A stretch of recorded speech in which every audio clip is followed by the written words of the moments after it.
Bismillahirrahmanirrahim. Dear student, Assalamu alaikum. Today we are going to discuss the relative stability of alkene. There are three factors that influence alkene stability. तीन ऐसे अहम factor हैं जो alkyne की stability के ऊपर depend करता है।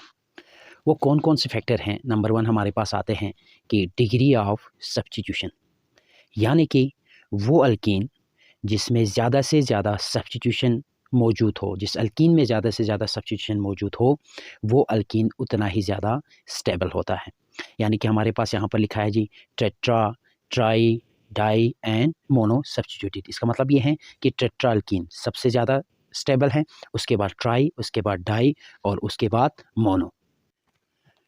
डियर स्टूडेंट, अब आप देखते हैं कि टेट्रा अल्कीन्स, देखिए जी आप यहाँ पर देख सकते हैं कि ये कार्बन कार्बन डबल बॉन्ड है और इसके साथ 4 अल्काइल ग्रुप लगे हुए हैं। यूँ 4 अल्काइल ग्रुप लगे हुए हैं।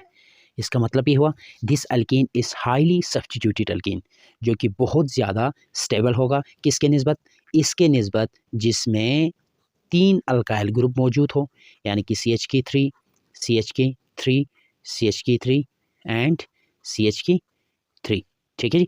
और सॉरी यहाँ पर ट्राई सब्स्टिट्यूटेड अल्कीन H, और इससे भी ये ज़्यादा स्टेबल होंगे। किसके निस्बत?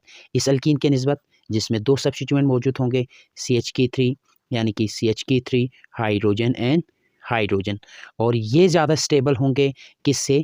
उस अल्कीन से जिसमें ओनली 1 सब्स्टिट्यूशन मौजूद हो, यानी कि CH3 hydrogen, hydrogen and hydrogen. अब आप देख सकते हैं कि ये जो हाईली सब्स्टिट्यूटेड अल्कीन हैं ये ज़्यादा स्टेबल है। किसके निस्बत? जिसमें 3 सब्स्टिट्यूएंट मौजूद हैं। ये ज़्यादा स्टेबल है किसके निस्बत? जिसमें 2 सब्स्टिट्यूएंट मौजूद हैं। और ये ज़्यादा स्टेबल है किसके निस्बत? जिसमें एक ही सब्स्टिट्यूएंट मौजूद है। तो more highly alkylated alkene are more stable. तो हमारा दूसरा इफेक्ट ये है कि स्टीरियोकेमिस्ट्री। स्टीरियोकेमिस्ट्री का क्या इफेक्ट है अल्कीन के ऊपर? यानी कि कहते हैं कि जो ट्रांस अल्कीन है वो ज़्यादा स्टेबल है किसके निस्बत? सिस अल्कीन के निस्बत।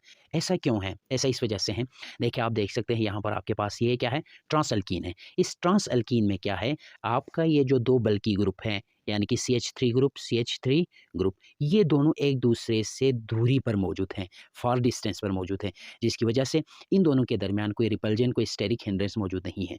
अगर आप इसके मुकाबले में जब आप सिस को देखते हैं, सिस में आपको नज़र आ रहे हैं कि यहाँ पर 2 सेम बल्की ग्रुप क्या है जी, एडजेसेंट कार्बन के ऊपर सेम साइड के ऊपर मौजूद हैं, जिसकी वजह से इन दोनों के दरमियान रिपल्जेंस होंगे। उस रिपल्जन की वजह से क्या हो सकते हैं? वो इस सिस मॉलिक्यूल को अनस्टेबल बनाते हैं।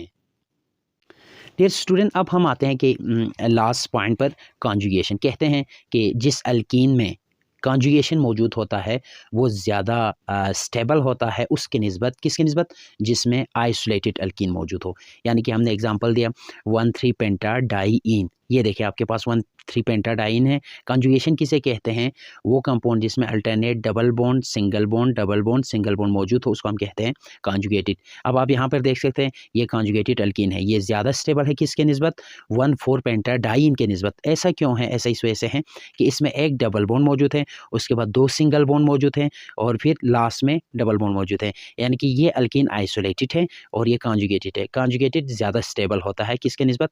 आइसोलेटेड अल्कीन के निस्बत। डियर स्टूडेंट, अब हम देखते हैं कि ये जो कॉन्जुगेटेड अल्कीन है वो ज़्यादा स्टेबल क्यों होता है। देखिए जी आप यहाँ पर एग्जांपल मुलाहिज़ा कीजिए कि यहाँ पर है जी 1,3 पेंटाडाइईन। अच्छा जी देखो यहाँ पर 1 पर एक डबल बॉन्ड मौजूद है और दूसरा कार्बन नंबर 3 पर एक डबल बॉन्ड मौजूद है, यानी कि एडजेसेंट कार्बन बॉन्ड, फिर सिंगल बॉन्ड, फिर adjacent carbon double bond, single bond and double bond. अब इसमें आप देख सकते हैं कि जब यहाँ पर पाई बॉन्ड, एडजेसेंट में पाई बॉन्ड मौजूद होता है ना, तो ये जो पाई इलेक्ट्रॉन है वो इन दोनों के दरमियान महदूद नहीं रहते हैं, बल्कि यही पाई इलेक्ट्रॉन डीलोकलाइज होके इसके पास भी आ जाते, ये इलेक्ट्रॉन डीलोकलाइज होके इसके पास भी चला जाता है। तो आप जानते हैं जब पाई इलेक्ट्रॉन एक दूसरे में डीलोकलाइज हो जाते हैं तो वो इस बॉन्ड एक्सिस के ऊपर भी एक इलेक्ट्रॉनिक क्लाउड्स बना देते हैं और इस बॉन्ड एक्सिस के नीचे भी एक इलेक्ट्रॉनिक क्लाउड्स बना देते हैं। जब ये इलेक्ट्रॉनिक क्लाउड्स ऊपर और नीचे बन जाते हैं, सैंडविचिंग लाइक स्ट्रक्चर बन जाते हैं, तो उस सूरत में क्या होता है? उस सूरत में ये होता है कि इसको तोड़ना इलेक्ट्रोफाइल के लिए मुश्किल हो जाता है।